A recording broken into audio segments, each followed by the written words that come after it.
It was Texas, it was Tennessee. Howdy, folks. Welcome in. You have arrived at the Texas to Tennessee podcast. My name's Steve. This is Soul Gravy up top. Howdy. Tonight we have Rye Davis for our 100 and something episode. So welcome in, Rye. We're fired up to have you, man. Hi, y'all. How's your mom and them? And I appreciate you having me. Mm-hmm. We're very excited. They're doing all right. Yeah, doing good. So I think maybe to get started, hopefully folks are going to be more familiar with you by the end of this, but if you could take a couple minutes and maybe just give us a little bit of your backstory and we'll get into it from there. Sure. Hi, y'all. I'm Rye, and I make as honest of country music as I know how to make, or as honest of music that I know how to make, and it comes out country. I try and play as many shows as I can every year. And I got 2 kids. I'm a former professional baseball player. I've got a farm, and I play a whole bunch of shows, and I write a whole bunch of music, and I try and put on the best shows I can. That's really all there is to me. So, perfect.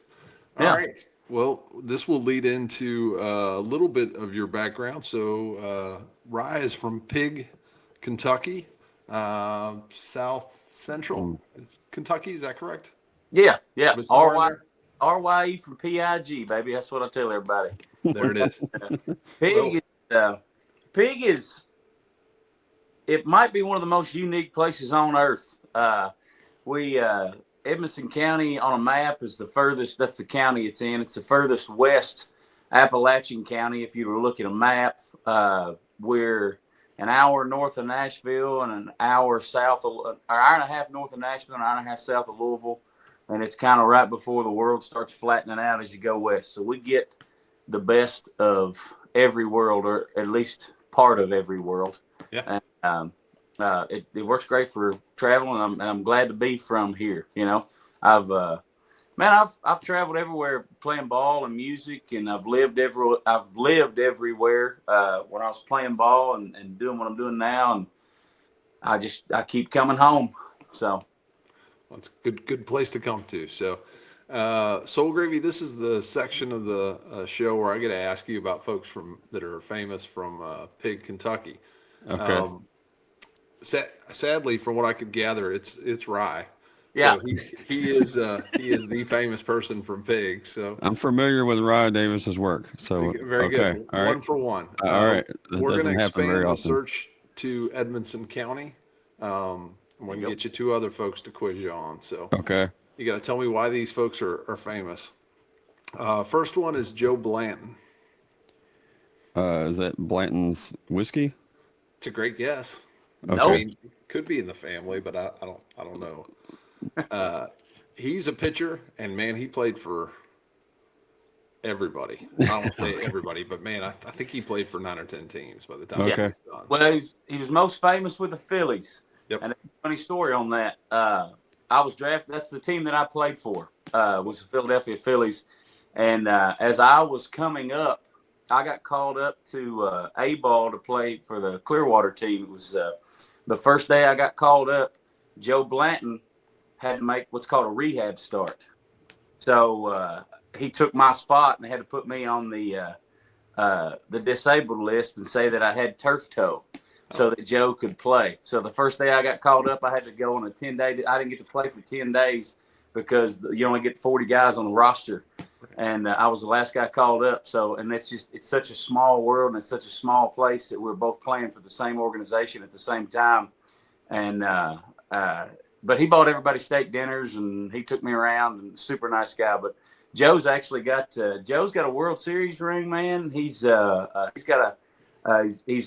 great ball player, really great pitcher for the Phillies organization. He's probably one of the most famous people around. He might be the most famous person around here. So very cool. Well, we love the additional information because sometimes my research stops at a point. So thank you for that. Yeah. And then the other person that I came up with from Edmonson County is a guy named Ben Helson. Soul Gravy, this is... I'm over, well, 1 out of 3. So I know it. Okay. All right. Yeah, right. We like the you adding my to job this. really Yeah, easy. yeah. Yeah. Ben Hilson plays guitar for Dierks Bentley and used to play for Rhonda Vincent. He's one of the best bluegrass guitar players I've ever seen in my life. That man He's can a badass. absolutely shred. Yeah. He's a very sought after guitar player in Nashville. Well, if he's with Dirks, I've seen him before, so that's Yeah. Very cool. Well, that was Why Are They Famous? Soul Gravy. We're going to give you 1 out of 3 today. So good. 30%. I mean, I- if you I- hit I- 33%. I know him I know him fairly well. We used to take Spanish class together and he slept through every day. And he's a couple years older than I was, and I remember him used to he would bring his guitar in to school every once in a while, and everybody knew him as the guitar player.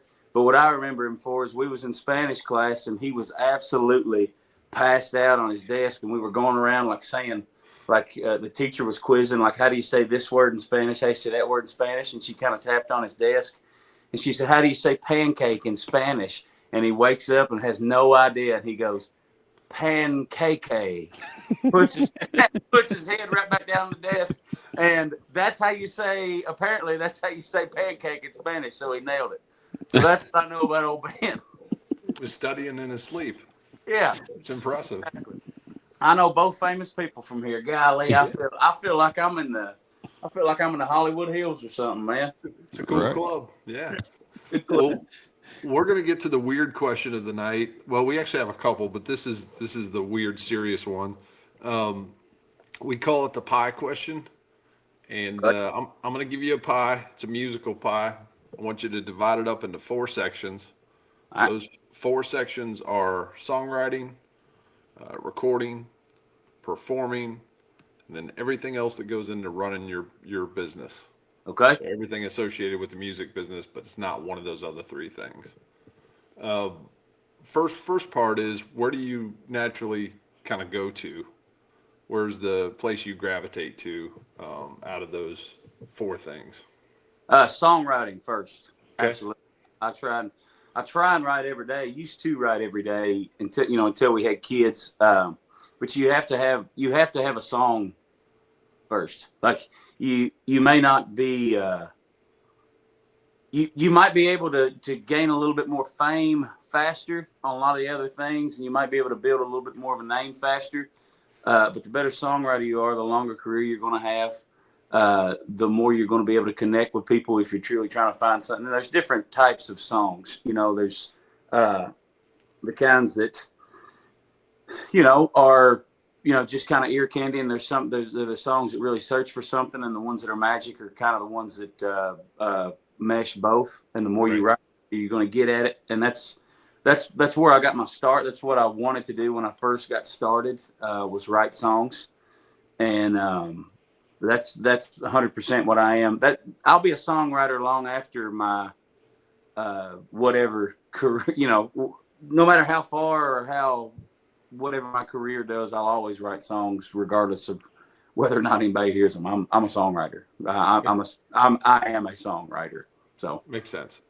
Did you know pretty early on that was going to be your thing, like the songwriting piece? Did you know, like, all right, even if I don't end up performing, I know I want to be a songwriter?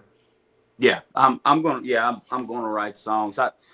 Performing is my favorite thing to do because it marries so well with songwriting. I like a lot of guys. I don't know how other artists think, but the way I think about it is you write the song first and then you put on the best performance you can to present the song. Sure. No matter what your performance is, it has to present the song. And I'm more of a storyteller, trying to mix some comedy in there. Just or whatever, you set the song up, but songwriting is, I knew from the first time I wrote a song that I loved it, and then I was going to do it a million times. So cool. That's what I do. So one of the first 4 songs I wrote, 3 or 4 songs I wrote, was a song called Blue Jeans with a friend of mine. And I didn't really know how to go about it, but I wrote Blue Jeans early on in my career. And I went out and played it at like a songwriter round type deal and made like make 3 grown men cry, like thinking about their mamas. So I was like, there's something. Yeah, So there's something there, right? yeah, there's something there. And I'm a songwriter. That's what I am. Yeah. Nice. And you talked a little bit about writing every day and your process, but I'm curious how your process maybe has changed from when you first started writing till today, whether it's technology that gives you the assist, being able to talk into your phone, or like everybody has a unique process in terms of getting the songs out. Yeah. What does yours look like? Yeah. Consistency. Just trying to, okay. That's a good question. Okay. So my process is I try and write a little bit every day, and I try and finish the song. So I'll start a little bit at a time. So like today, I got a verse on something, or I may have a chorus on something I'm working on. I'm going to try and finish that song, even if I just get 15 or 20 minutes a day to kind of sit down. I'm sitting down on that. That's where my process has changed. Early on, I would sit down and I would try and write a song, and I'd let it sit for a little while, and then I'd come back to it, or I would just write it all at once, and it would be there. But I found that the more time I spend with it consistently throughout the week, most of the time I'm getting at least 1 to 3 songs a week. I'm spending a lot of time in Nashville writing now too, in a little more Okay, professional setting, like in some of these pub companies and stuff. sure. Um, and I'm learning a lot from those guys. But I was lucky early on. After I wrote a couple songs, there was some guys that had some #1 hits. They got me in with kind of the older class of writers from like the 80s and 90s that had a ton of hits, and they taught me so much about how to set up a song. They taught me uh, where the weight is in a song, and I don't hear a lot of guys talking about that. Like, instead of just if you've got a really good line, something that really hits, like where to put that in a verse, uh, you know, and how quick to get to your hook and things like that. Sure. And I took all of that, and now my process is it's almost a weekly thing when I'm working on songs by myself, and I try and get that song done, put it away, and then move on to the next one. And I think the ones that stick with me are the ones that I choose to continue to play out, because if I'm singing them, or if they've got a special place with me. I've wrote a ton of turds. Let's just be honest. Like, there's a bunch Right. of them that aren't any Part good. of it. Yeah. But I found that sticking through that process and trying to write a little bit every day keeps me sharp when I'm inspired. Because inspiration is something, as an artist, that you're always looking for. That if you find that inspiration, and or if you get a good song idea or something, somebody says something that sparks an idea in you, if you're not sharp, you're not doing that song justice. So that's where the difference is. Like, when you hear a song, me as a writer, like if I hear a song where I think, man, that's a great premise, or that's a great idea, but the song just doesn't hit me where it should. Right. Um, I'm It's a like, structural thing, yeah, almost like they missed it. you can well, they just missed it a little. Like, not that they missed it, but if they were right, it's almost like if they were writing every day and they were sharp and they knew where the weight was in the song and how to present it. If they'd have got here a little bit quicker, it could have just hit so much heavier. And like I said, there's different types of songs, but the way that I write songs is a very traditional country. Like, I grew up from songs from the 60s through the 90s, and they kind of had the same format. And that's what I kind of structure my songs around, so that when I am inspired, that'll fall out of me. I'll know where to go, and I'll know what to try to get out of that idea. Um, but I could go really into the weeds on, so I Well, love songwriting. I'm gonna make you go a little bit deeper here, just for a second, and then we'll hand it off to Soul Gravy because he has the A+ questions. Okay. So, do you find it more difficult? Um, Obviously, you write about your environment, or I would assume that your environment plays a big impact on Yeah. where your music comes from or where the songwriting comes from. Do you find it more difficult in a group setting to, I don't know, there's almost a presentation aspect of writing in a group as opposed to writing on your own, where you kind of are sitting with your own thoughts. Yeah. And when you're in one of those rooms in Nashville, all kinds of different experience. Oh yeah. And knowing kind of when to hop in and when to throw an idea in and how to put it in. Yeah. Is that difficult, or is that something that you feel like, okay, I understand how that works now, and I know when to jump in and when to pull back? I've done it a ton, but to answer your question, it depends on the group. There are guys that I write great with because we know that we can be open and honest with each other. It's almost like here lately, especially, I'm going on a lot of blind dates. You never know what you're going to get into, and there's some different pub companies that I'm writing for because I am interested in the publishing deals side of things and writing songs for other people just because I love that process so much. The things that I release are going to be stuff for me, like me as an artist. This is a song that I love and I believe in here. But if you've got 400 and something odd songs sitting around, they need that you're not going to cut. Yeah, they got to breathe. Right. Love it, and that's where I'm at. But to answer your question, it depends on the people in the room. It always has for me. I got into co-writing really early. Like I said, I'd only written 3 or 4 songs by myself before I was taken down to Nashville and kind of getting in a room. Without a pub deal. Never had a pub deal or anything, but I always try to surround myself with the best writers and just hopping in. And a lot of them see me as a good enough writer to at least be in the room and be able to bring something to the table.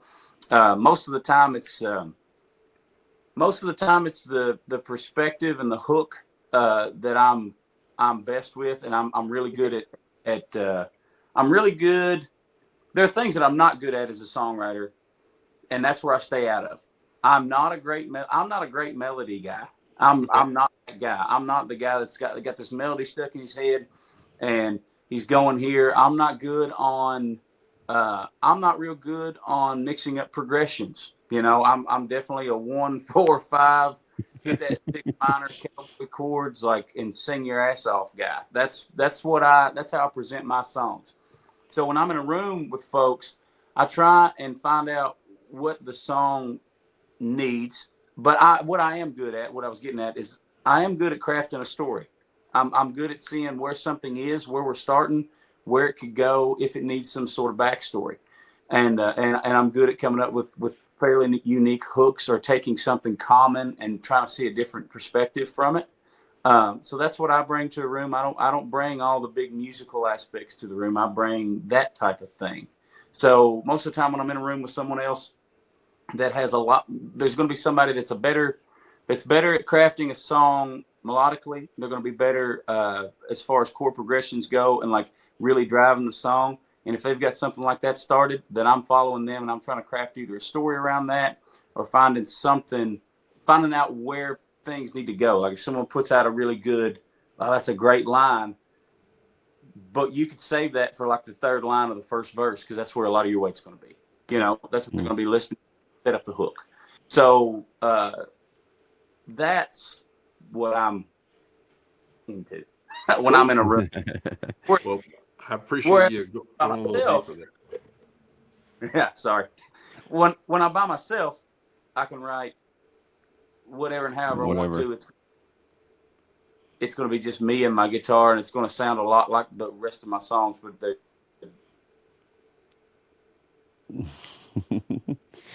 You gotta love technology, huh?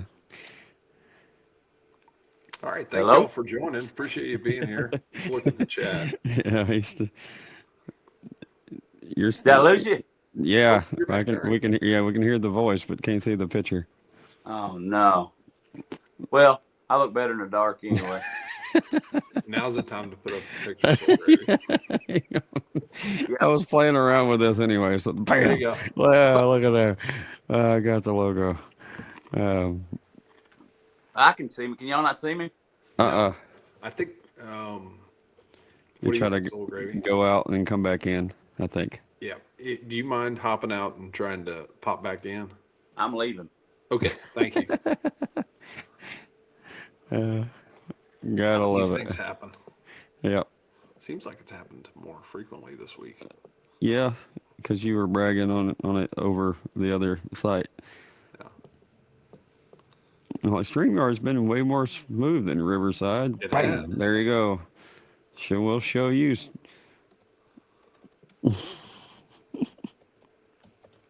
That's because I was going to get into the hard-hitting questions. right? That's a We're that's just a on baseball we're on the reference right cusp there. of it, right? No, yeah. I was combining the baseball reference and the songwriting with the hard hitting questions. All right, you're gonna have to go back up on YouTube, I think. Nope, nope. No. You're still live. No, it's still live. Okay, No, we're good. there we go. All right, Well, Soul Gravy, His recording will all it'll sync it up. yeah. Yep. Okay. No, we should I'm be good. back. Yep. Sound Yep. great? Got you. Okay. How do I look? Is the most important question. Dapper. Dapper. Exactly. All right. No, I thought when I was about to come with, with the hard hitting questions, you got out of here. Um, no, I was going to ask, you were talking about the songwriting and stuff. Were you into that while the baseball career was going on, or was this something you found after the fact? No, I never picked up a guitar or written a song until I was 23. I was with the Phillies when I bought my first guitar. So it's a long story, but I bought a It's guitar okay. in college. And I was going to take I took like 2 weeks of a guitar class, and I got injured. I got hit in the face with a line drive while I was pitching at WKU, and it blinded my right eye. I can't see anything straight ahead in my right eye. And it was a long comeback type deal. I had to kind of adjust there. And when I was with the Phillies, I was living in the La Quinta Inn and Suites down in Clearwater, Florida. And there was a Guitar Center across the street, and they were running a sales scene on like a ad somewhere. Like it was like a physical ad. This little Mitchell guitar was like $89, and I just got paid, and I was spending a ton of time in the hotel, and I played Frogger across like a 8-lane interstate. Normal human, because you had to walk like 2 miles down and then 2 miles back, but I could see the Guitar Center, and I played Frogger all the way across the damn interstate to walk to Guitar Center, and bought me a little $89 guitar and just started. I started writing songs before I learned any. I can tell you that, like, because I didn't know how to, Hmm. well, the internet was around, and like there was YouTube and stuff, but nobody used it commonly, and I didn't really know how to. I knew the G, C, D, and E minor chords, and I just was bored in my hotel room and started writing songs, and folks kind of liked them, so I stuck with it. Good deal. And Uh, then at least that's what I started. I got a real job and hated it, and instead of doing that, I bought some cattle and put them on my dad's farm, and then bought a farm on my own just up the street from him and started doing that. And then my music kind of took off. People wanted to hear me, so that's what I do. I farm and I play music. well, that gives you freedom, and not that farming is not hard work, because it definitely is, but there's not a set schedule necessarily where you got a Yeah, little freedom to do some of those things where you're not, tied to a 40-hour week for somebody else. So that's yeah, yeah, I can completely see where those worlds complement each other. yeah. Um, what was the oh, you were making the reference as far as in your songwriting, the you didn't say this, but it was basically like a practice every day. You're write a song every day, try to finish it as kind of a. I was thinking of that as you were talking about it, as same as batting practice. Yeah, You know, yeah, you don't know what pitches you're going to get or if you're going to get a hit, but when you do, you're ready yeah, for it because you've prepared. Same as yeah. what you were talking about with the writing. I thought that went hand in hand. I was curious if that work ethic from baseball is partly why you have that mindset now, It's the only as way far as that practicing. yeah, it's the only way I know how to do it. Get up every day and go at it, And I don't write a song every day. I work on a song every day. So I just, Understood. if I'm not that cool, but I work on it and I stay consistent on it. But no, there's a lot of folks say that they grew up on a farm, and then there's folks that actually grew up on a farm. Neither one of my parents never did. We've never done anything but farm. So from the time I've been driving a tractor since I was 3 years old in the tobacco patch. My dad put me on a tractor with the tobacco setter behind him. I was between 3 and 4 years old. He pointed at a fence post on the other end of the field because it was just me, him, and my mama. And he said, aim for that post. He put it in first gear, aim for that post. And we do that cattle, and we've done that cattle. My dad's got 2 poultry houses, so tobacco, dairy, beef, chickens. At one point, we raised shrimp and catfish and cantaloupe and watermelon, like anything and everything you could think of. That's all we've ever done is that. And I worked hand in hand with my mom and dad up until, and I still do as much as I possibly can. And that's Right. that was there from the time I was very young. You get up and you get, like everything they've ever gotten, they've pulled out of the dirt, and there was nobody coming to the rescue, and that was ingrained in me very early. And then with baseball, it's every day, and so that's the only way that I knew to go about music. And every musician and every artist doesn't do that. Like most of them don't. They're really more of the muse based folks. And don't get me wrong, that's great. That's just not Right. There is an aspect to that I use as well, but it's very much I can't sit on my hands because I don't know how to. I would if I could. But I don't know how. So I just do it, see what happens, and it's worked so far. Absolutely. Yep. Yeah, I mean, I don't think that's the wrong way to go about it for sure. I don't think putting in the work has done too many people wrong, no matter what you're doing. But I see you were wearing that Bucks hat right there. Yeah. One of the things we do like to talk about is venues like Bucks and any festivals, venues, whatever that support independent music. Now that you've been in that world for a little while, can you speak on what Bucks and other venues that treat you the way that Bucks and other venues do? Can you talk about how important that stuff is to the scene? Oh, sure. I mean, they're our lifeline. They're our only lifeline. That and fans that come out to those types of venues are the only reason we get to keep doing what we're doing. There's a weird thing in music when you get to a level of, okay, I'm doing it for a living. And then there's like this lull, like when you take off, when you first get started, you work so hard to get to a point to where you can do this for a living. And then there's a point to where it's like nobody cares until everyone does. Does that make sense? It's like there are artists that are out there that are absolutely fantastic and do it for 10 to 15 years. And it's like, how is it? And how are they not on the next level? Whatever levels are. But nobody cares. Everybody does. And venues like Bucks, there's my home venue down here is called the Spillway. We play, there's another, the Checkered Flag up in Indianapolis and Dukes, and a place called Squeaks over in Pickerington, Ohio, outside of Columbus. And there's too many to name. We try and hit a couple in each state, and I could sit here and I could list a ton of them. That's great though that they're available. Yeah, those type places where you show up, and the folks that like coming to see you at that venue show up to hear your music are the only way that we're able to keep anything going, and they don't have to, and quite frankly, the venues like those, they don't have to do it. They're going to make more money selling beer. They don't have to pay you whatever they got to pay you to come in there doing it. They're doing it because they believe in the same thing that you're believing in. There's a real mutual thing there, like we're trying to spread our music and they're trying to give us a place to play. And hopefully it works out to where everybody wins in the end. If something takes off, or if you just build that great relationship there to where you always have a place to play, you couldn't do it without them. They don't get enough respect. Right. So I love them. I love them, and I want to play there as much as I can.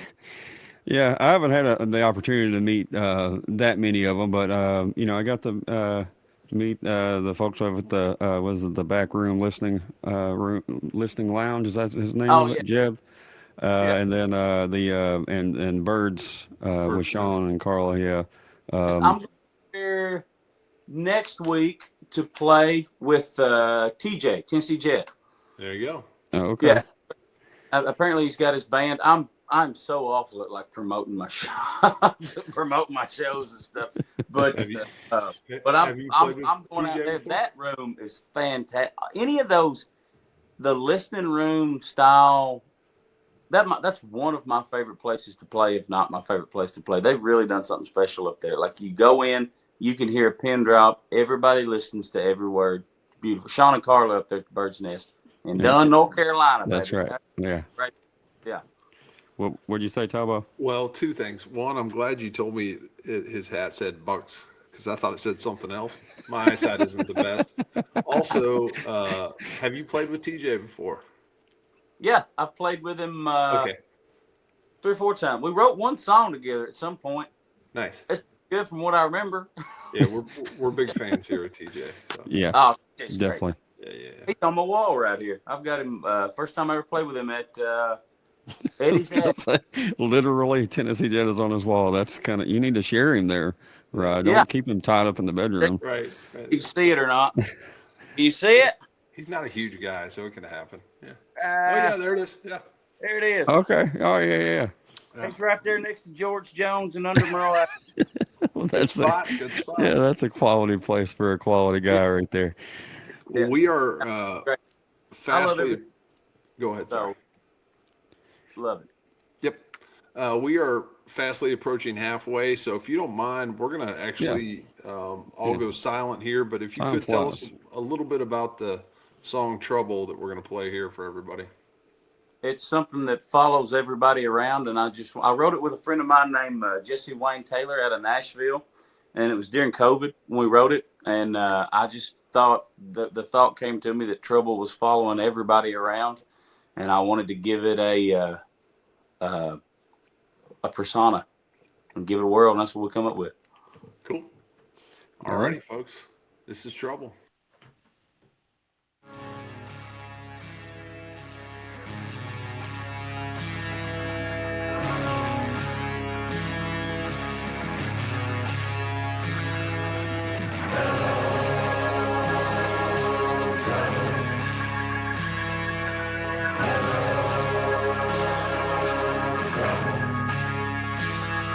I'm the house you thought you wanted and the debt you can't afford.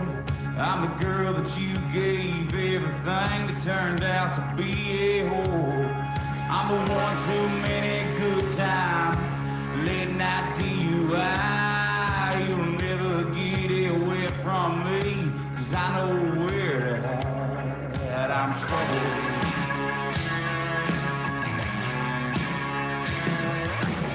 You never see me coming. I sneak up from behind and I prey on good intentions, 'cause they make the best disguise. And my favorite time to strike is when things are going good. I never look like you think I would. I'm troubled.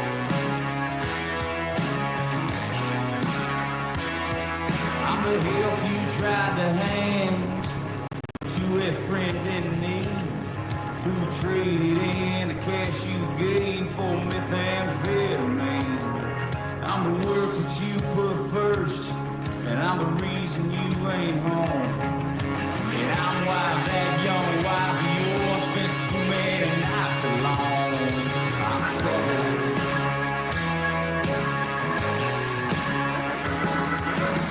You never see me coming. I sneak up from behind and I prey on good intentions, 'cause they make the best disguise. And my favorite time to strike is when things are going good. I never look like I think I would. I'm troubled.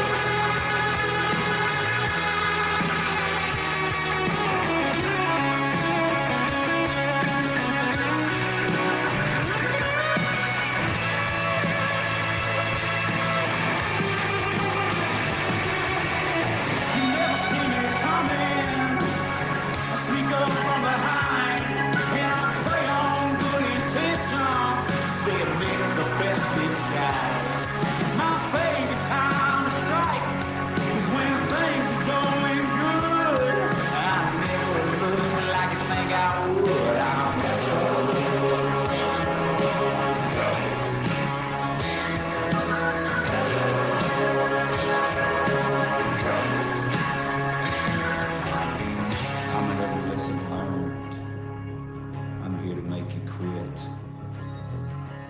try to fight me, the harder that I hit.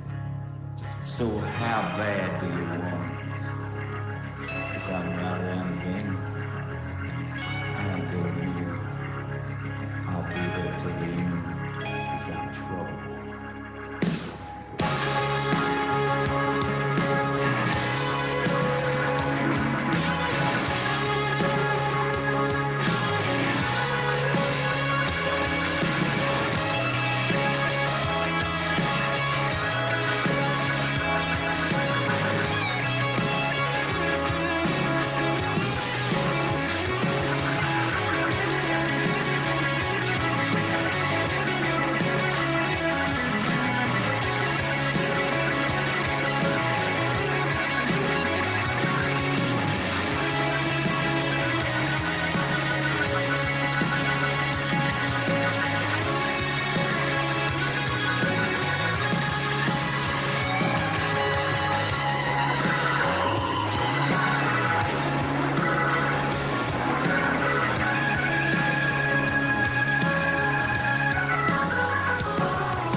Yeah, man.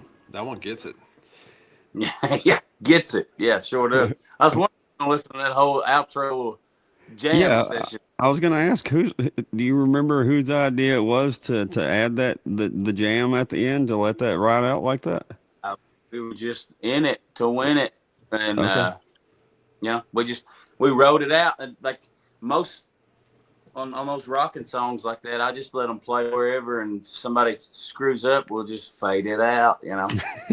So, There's parts of that song that reminds me of Jamie Johnson's Heartache. That yeah, the I've way got somebody. Uh, I played that song at it's in Nashville somewhere. It was shortly after I released it, and they told me about that one, and I was like, okay, yeah, it's got the same type just where because he drops says like out and does the talking part. yeah, got the same type feel, the same perspective for sure of coming from a heartache, and I'm coming from trouble. Yeah, so and Jamie Johnson's a hero of mine, so that probably Yeah. had a subconscious, unintentional perspective there, but. You know, I'll take it. If you're gonna steal perspective from somebody, Right. There steal you it go. from Johnson. You know. He knows what he's doing. There's a bunch of folks that I look at as some of my favorite artists and songwriters like Hood and Brent Cobb and all those, and they don't mind using the word steal or borrow. So, you know, It's going to happen. exactly. Oh yeah, the great ones steal. You know. All right, so let's. You talked about the farm and all of that, and the small business of being an independent artist and all of that. But what does your musical team look like? You know, music. You know, these traveling, touring artists. All of it is glamorous from the outside, but on the inside, what's it like with you and your team? It's me and my wife essentially, and then whoever she puts together to help us out. My wife has she just started she's okay. Yeah. Me and Brandon.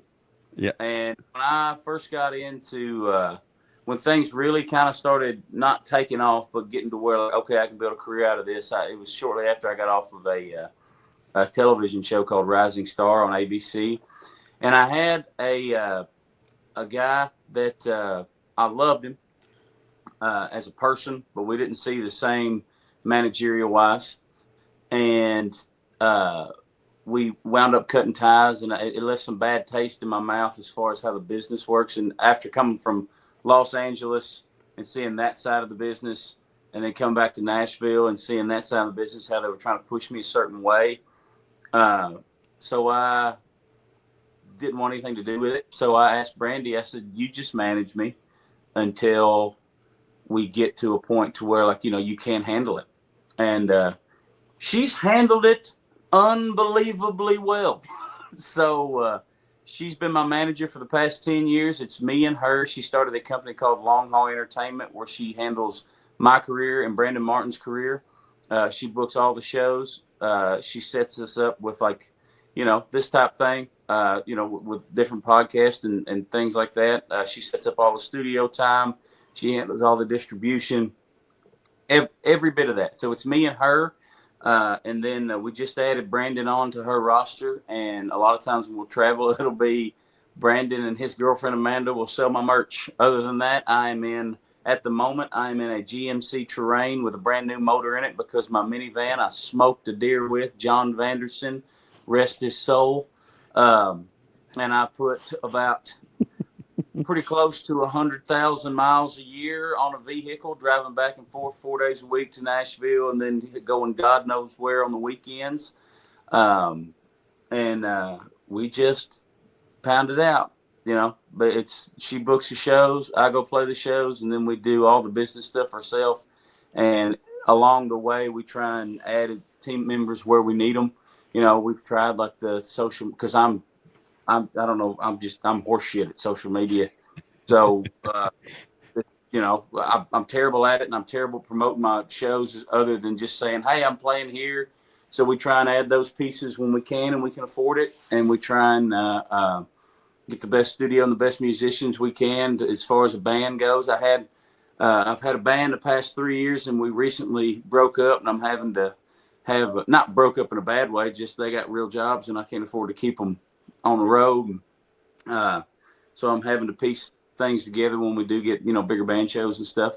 But it's me and my wife, who's absolutely incredible and has had so many offers to go bigger than just me, and has decided to stick with poor little old me because she believes in what we're doing, and we like raising kids, cows, and making music together. So that's what I was really doing, Rye. I was setting you up for an opportunity to brag about your wife on a podcast. That's what I was. Well done, so good. Man, and the other thing is, half the songs I've released, I've either written myself or with Brandy and another writer. Most of them, like Trouble was with me and Jesse, but like, King me and her wrote together, and just a ton of them that I've written. She's an incredible songwriter. She's an incredible artist herself, and she's made the choice to run my career and raise my kids. So, if anything, what was it? I told somebody, and I'm working on. This is a song that me and her have kind of been working a little bit back and forth. Like, what was it? If you found out that my wife killed me, don't turn her in, because I probably deserve that shit, and somebody's got to raise these kids. So, how it is, Real quick to piggyback on that, the Brandon Martin, he's going to be on the next recording of this thing. So y'all tune in to that. Next Wednesday at 8 p.m. Central Time. So, all right, Tabo. Oh, this is where I have to come up with questions. Okay. Let's see. But we can talk about North Springs real quick. I've got some stuff I just have to rifle through in my head. Okay. So I was lucky enough to be introduced to your music by my friend Brad. I don't know if he's here tonight, but Brad and I share. He's in Oklahoma and I'm in Texas. Okay. And he's like, hey, you got to listen to this guy. And I'm like, all right, cool. Because anything he sends, I trust. I know we have the similar things that we like. But the first song was the cover of The Ride that he sent me. Okay. And that's a pretty bold pick, because was it your first album? No. That was a live album. Oh, okay. Yeah. That takes some stones to cover that. But man, anybody that hasn't heard it, like, go listen to it. It's amazing. You did a great job on it. But shout out to you. That's a big one to cover. Steve asked me like once a month, have you heard Rye do the Ride? Like he nails that. And I'm like, it's great. No, man. I feel like maybe we should have played that, but That's okay. They're both great. Yeah. I did that. That was the first. That was only like the third time I'd ever played it on that album. Like we were looking for a cover song that I could kind of make my own. That might be my all-time favorite song. And I'd been playing it some acoustic, and we worked it up with the band. And we were doing a live recording at the Spillway here in Bowling, just up the street in Bowling Green, and it just all worked out that we got a good recording of it and a good video of it as well. Yep.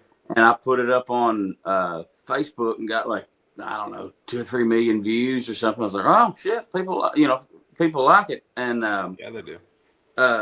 So we kept playing it, and that's one of the only covers that I, like in my 90-minute Rye Davis show, I do that, and sometimes I'll sneak in the extended version of "Mamas Don't Let Your Babies," and I might go in studio and record it. It's probably my most requested songs. Yeah.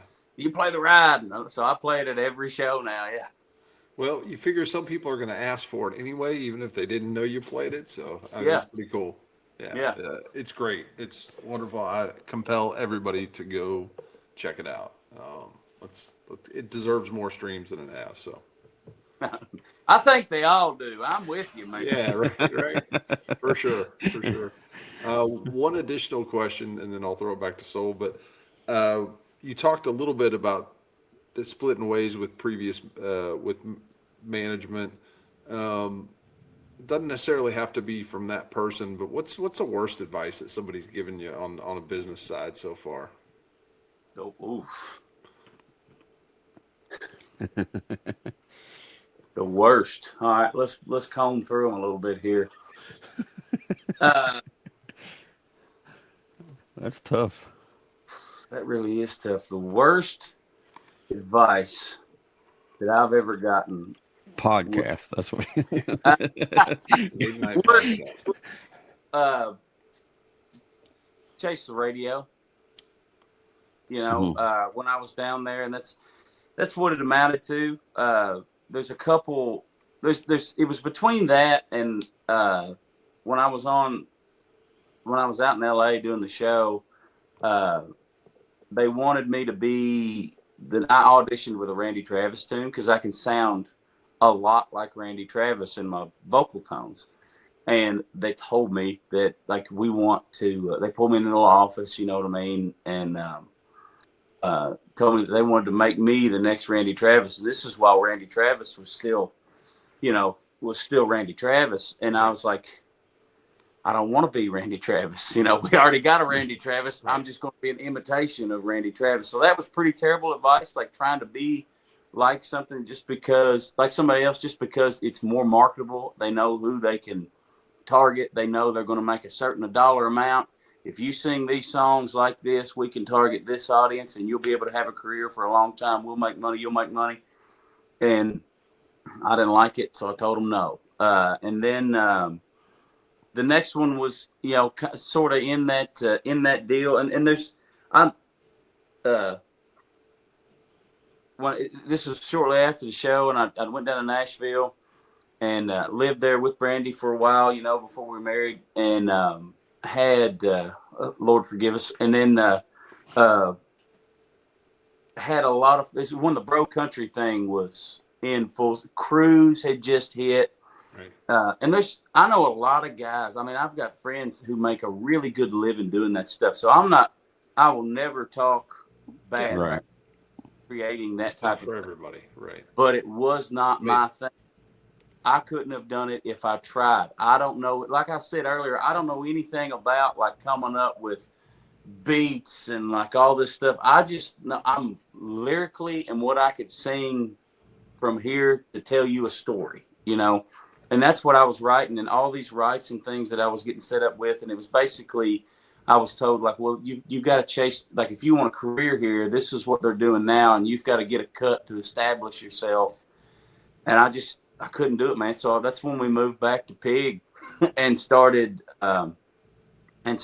just hitting the road and trying to find all those little venues like you were talking about. They were still looking for that. And at the same time that popped, it was almost like a mirror of each other. That's when Jinx and all those guys were starting to kind of come up through the ranks. And it was also at a point in my career, like I said earlier, that I got started late. So I kind of thought like, well, I'm screwed because I don't do that. I don't do the radio thing.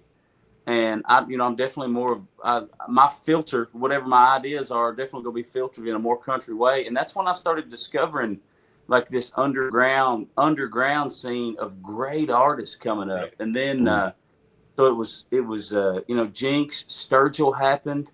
And then shortly after, right around the same time, Chris Stapleton happened with like a real raw, like just sing your ass off, like with great songs. And like you could see, and then you start diving into those guys and see that they were doing their own thing. They were writing these types of songs, and like they were building. Stapleton obviously like was a different level, like right. World, but there was still inspiration there, and like I don't have to do bro country, And but Sturgill's that Meta Modern album, and then all the Jinx stuff was really coming through, and I hit the road. So I'm glad that I didn't listen to that advice to chase the radio. I'm glad we moved back here. I'm glad we cut ties with everything and just started hitting before we even knew about all that stuff. Like, I'm glad we just started hitting those venues that support these types of artists and knew that I wasn't going to bring anybody in. They knew that I didn't have the fan base at the time. Still don't have a huge fan base, but the ones that they love me and I love them, and we were able to build those because those people opened their doors and let us play the shows. Yeah, and we're glad you did. Yeah, well, anonymous person in the chat pointed out that another piece of bad advice was to break up with your girlfriend, and she would ruin your career. You needed to be single. I don't want to bring that up. Yeah. I was also in one of those first, which I'm sure actually happens a lot. Unfortunately, he told me me and Brandy had just started dating, and the old boy that was kind of helping me run my career said that I needed to be single, and that I needed to go out there. And in my brain, I was like, "You're an idiot." So that girl's was it Aaron Lewis song? Was it?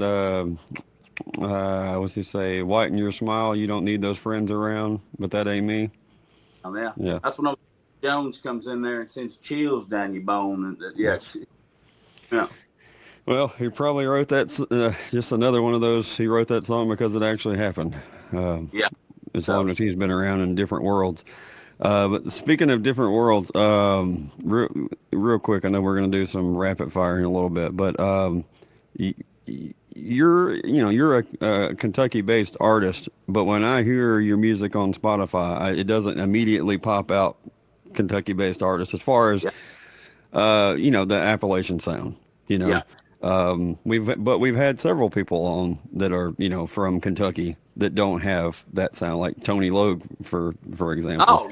But I'm curious, the Texas scene and Kentucky scene, I have a feeling your sound would translate great in both of those, Texas, Oklahoma, whatever, what I mean. Yep. I say Texas, but we don't mean just Texas. We mean, y'all know what I mean. Yep. Yeah.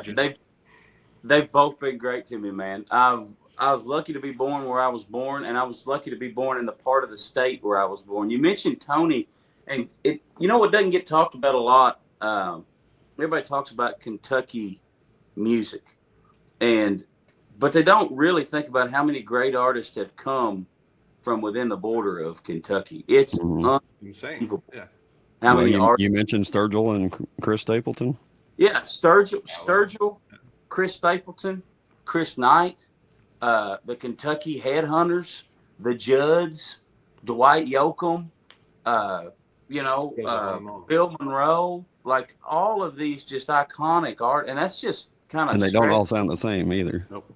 No, they all don't sound the same. And there's another thing too that, like Tony's more. When I listen to Tony's also a storyteller. The way that I Tony's music, but Tony's a rock and roller, and there's something about you get kind of the bluegrass Appalachian sound this way, and then as you start moving west toward the state, I mean, you're looking at Cage the Elephant came out of Bowling Green. They're straight rock and roll, man. And like that, they got that rock sound, and then tone like in the Headhunters, you start getting that kind of that blues rock thing. It transitions over into rock and roll, and then when you get over to Slaughters, when you get to like Chris Knight country, it's storytelling. But even his stuff has a rock and roll edge to it. Like it's country music, but it's kind of got that rock and roll edge. And I'm stuck right in the middle there to where I can draw from a lot of different. I mean, I would say Trouble, the song we just listened to, is more of, if you didn't hear me and know who I was, you would say that was more of a rock and roll song, Yeah, for sure. with it has more of that edge to it for sure. But I grew up an hour and a half north of Nashville, where I am in the state, and we got a lot of like guys come do concerts in Bowling Green and Franklin, Kentucky, and up to Louisville, and like stuff that you listened to as a kid. That's where I get a lot of, and my dad was a big Willie and Waylon fan, and Bo Cephas and all those guys. So that's where I draw my inspiration from. But Kentucky is so rich in it, and I think it's not to dive too deep into it, but I think it's because up until, 30 or 40, 50 years ago, it was so like separated. You know what I'm saying? Like there's different regions that just now with social media and television and all of this, like everywhere had their own pocket. They had their own little culture. And where I am it's a mess of a mesh that's awesome because it's kind of right in the middle. So I can draw a lot of inspiration from a lot of different folks, and I always had that growing up. But it's just it's a great place to live for music, and everybody's always been welcome to me. Partly because I feel like I'm a pretty nice guy first off, and I make pretty decent music that fits a little. It doesn't fit squarely anywhere, except for like country music, but it fits a little bit everywhere. So we play with I'm like Willie Nelson, man. I'll play with anybody. I don't care. You just get me up there and I'll sing the song. I'll sing with you, John. That's the other thing about those independent venues is there's not a box necessarily. I mean, it's country music, but there's a wide spectrum of country music. I mean, it may be them Dirty Roses to, to whatever the case would be.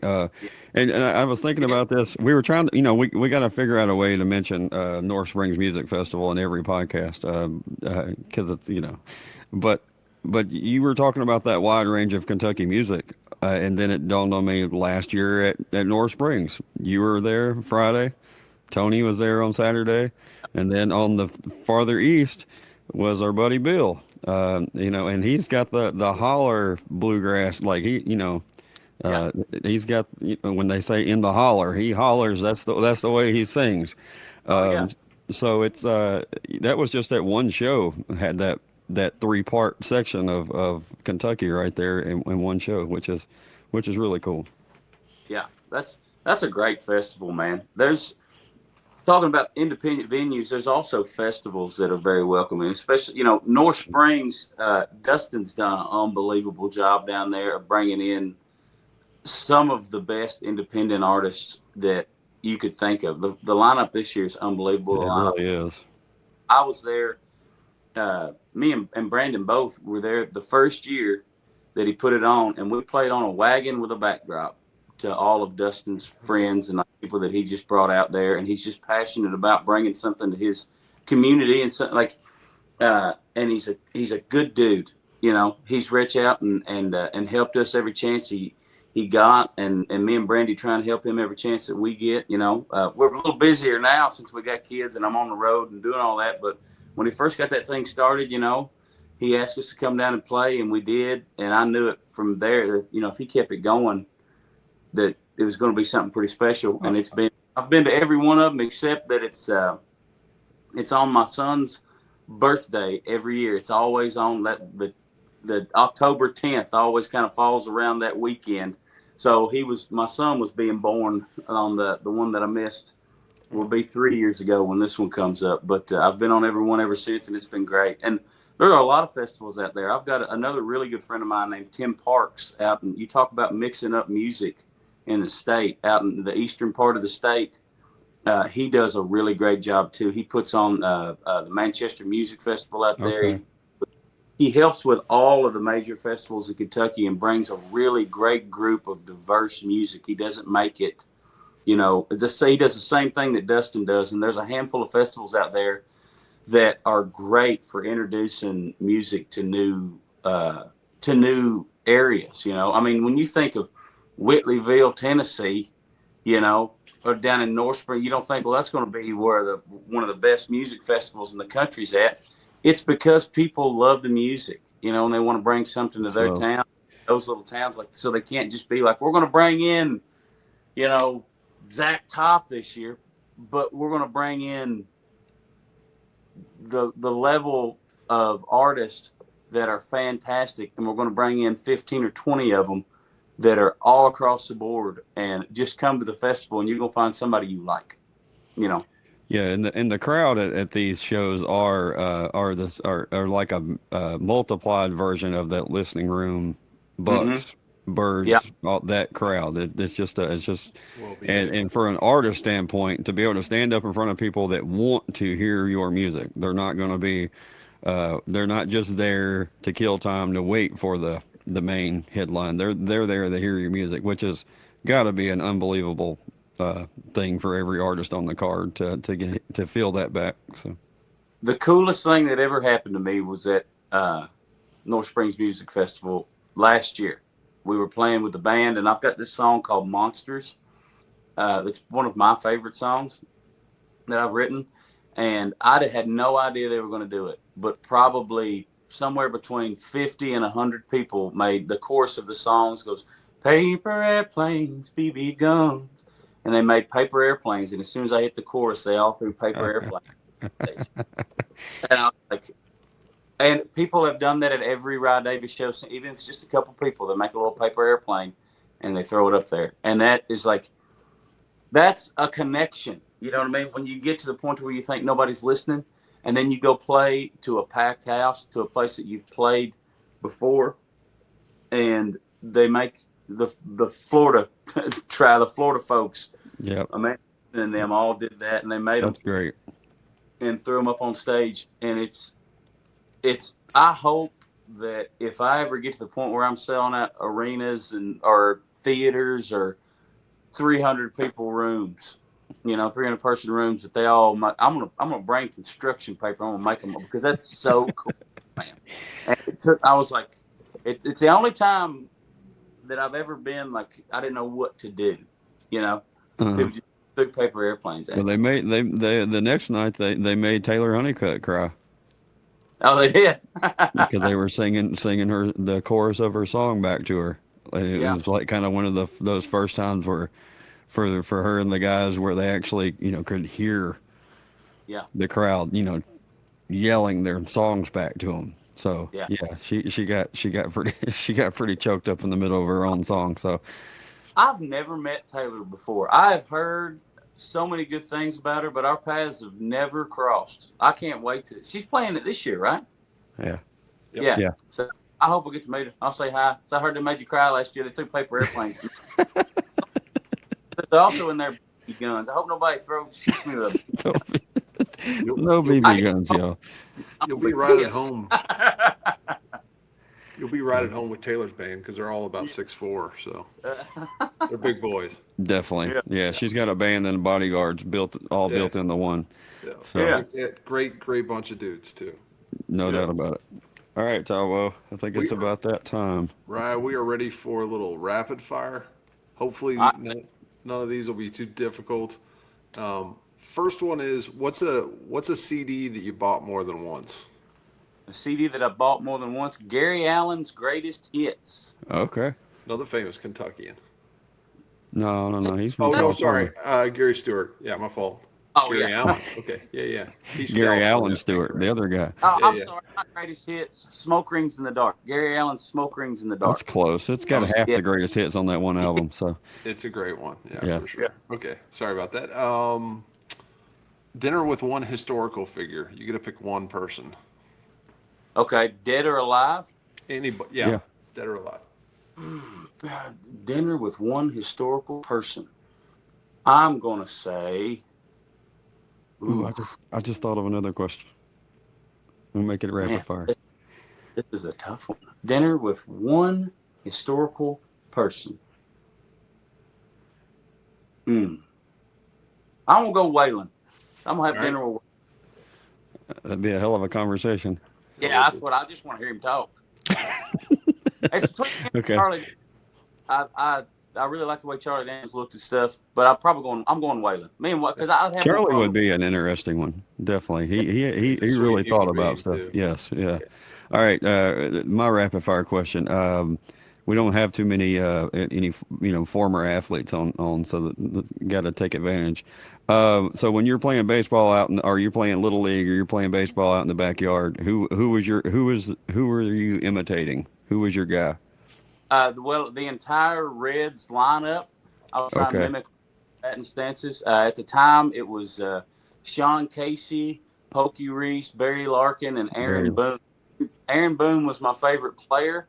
But between Sean Casey and Aaron Boone growing up, Aaron Boone was my favorite player. The last time I cried, like truly, truly cried, was when they traded him to the Yankees that year that he hit the home run against the Red Sox.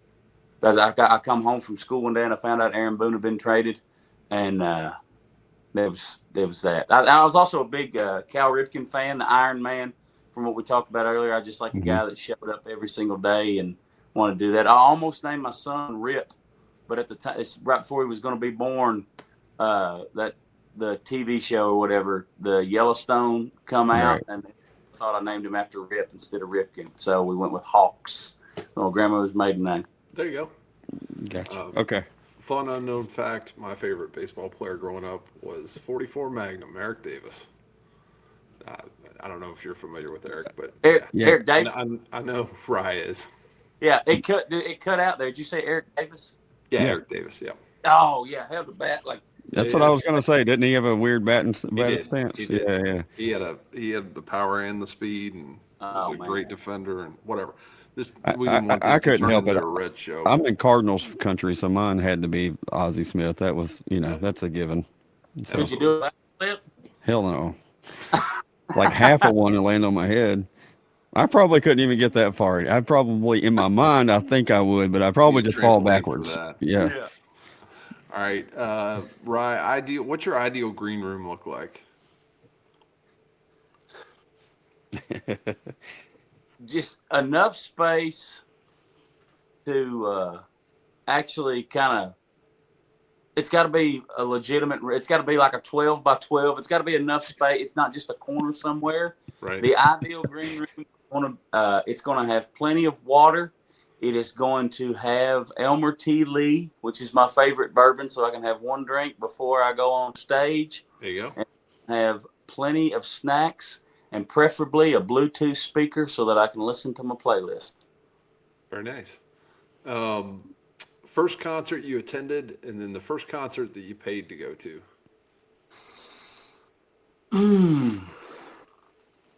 I don't remember my first concert. We didn't go to a lot of concerts as a kid.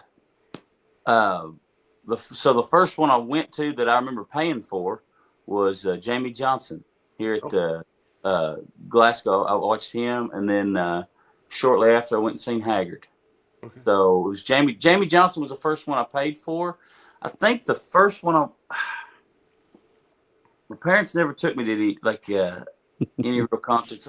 We went to like a bluegrass gospel thing when I was real young, but I can't remember what it was. That's all right. That's solid. That's better than most people's answer, to be honest. Johnson and Haggard's pretty good. Brandy said hers was Billy Ray Cyrus. Yeah, Brandy got a drumstick from Billy Ray Cyrus. Another Kentuckian, right? Another Kentuckian. Yeah, that's right. That's right. I finally got that right. Spectrum there, yeah. Yeah. All right. Last question that I have is tribute bands, yay or nay? Yay. Yay? All right, cool. Yeah, I'm all yay. You want to keep that music alive? Go ahead. You know what I mean? Somebody's got to do it. That's right. All right. Well, y'all make sure you go follow Rye on his socials, even though he doesn't like to to use them. He makes himself use them so that he can promote his shows. So make sure you go follow on all the platforms, and especially wherever you stream your music. Hit that follow button because there's music that's going to be coming soon, or not soon. You don't have a date for it, but there's music on the way. Right. Music on the way. All right. So, whenever that happens, just reach back out and we'll try to do, even if it's just a short promotion or whatever to help out on that. Yeah. What was I going to say? I'll go to a show. Please. Go to Rye's show and any other independent artist. These venues that we talk about, there's some in your area within a couple hours or less driving distance. Even for me in West Tennessee, there's not one in West Tennessee, but they're not that far away. So go to those shows, go to those small festivals, give these artists a chance. That's the whole point of this podcast. Yeah. You'll be a better person for it. Maybe not, but you'll enjoy the music. But anyway, so here is the most important question, the last question. Rye, what is your favorite Little Debbie snack? Nutty Buddy, hands down. Okay. All right. Right out of the gate. I like That's it. right. Yeah. All right. Yeah, Nutty Buddy's the only one of them snacks that's got substance to it, man. That's the rest true. of the snack, you can eat a Nutty Buddy. It's it's crispy. You chew it up. You dip it in milk. When you eat it, refrigerated or not refrigerated? What's that? Refrigerated or not refrigerated? Oh, either or. I'd go. Okay. I'm going non-refrigerated because I've never had a refrigerator. Okay. He's never had a refrigerator. I've never had a refrigerated Nutty Buddy, and because my mama always had Nutty Buddies and like this little thing at her house, like this little jar at her house, and that's what we always had. It's got substance. It's like my songs, man. I want to have, you know what I mean? Yeah, Nutty Buddy. I like that answer. That's what we do. Combine songs and Nutty and Little Debbie's around That's here. right. So. Shout out to Little Debbie's. All right, guys. Ryan, we appreciate the time. Like I said, y'all go give Ryan his music a listen. Go to a show, buy some merch, shake a hand at the merch table, say hello, let him know that you enjoy what he does, because that the merch is fuel in the tank to get to the next show, and the shaking hands and meeting folks is fuel in the tank to keep on going. So right. All right. We'll see y'all later. Thanks, Rye. See you. Appreciate it.